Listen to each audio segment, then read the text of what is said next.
Dubai real estate is quite an easy place to go and get offered a job, because a lot of companies will offer you a position without any experience. And of course, there's no salaries in most real estate broker roles. So that means that the company sees the downside risk as quite low. The broker or new broker sees that they've got an opportunity to go into a business, and if it goes well, great. If it doesn't, then, well, I've had a visa for a period of time. And I think the chance of success for someone like that is so small that it's ridiculous. Now, I'm not saying there's not a few unicorns in there. I'm not saying there's people that potentially I've maybe interviewed that have been exceptional somewhere else. But the reality is that I'm looking at, history of people that I've recruited.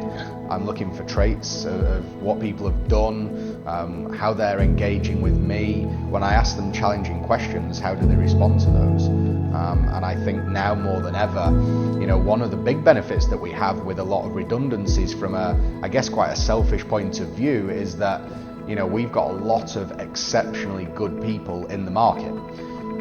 We also have a huge amount of people that probably don't deserve to be in the market at the moment and are looking to have a career change. And of course, there's going to be people out there that real estate is something that they've been considering doing for a long time. It's something that they've been interested in. It's something that maybe they do have the right skill set.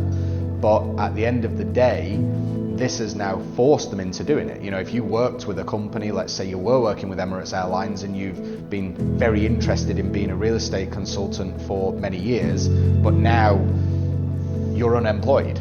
The risk was high before. I get a good package, I get a nice salary, I get all of the perks that being with a big corporate, so there's a lot of downside risk there for the individual. Well, now what's the downside risk? I'm currently unemployed, I don't have any of those perks or benefits, I don't have any other opportunities. Now it's a why not situation. Now all of the things that normally stack against people for making these big decisions are stacking in their favour.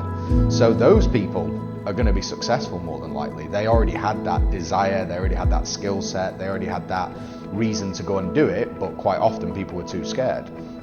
And I just think there's a lot of people who are making a jump into something because they don't know where else to turn. And I think people really need to understand that moving into either a sales career or being a real estate broker really is it's a lot to take on, and it's a big thing to learn. And the number of people that fail is extremely high, and that's because of these key things.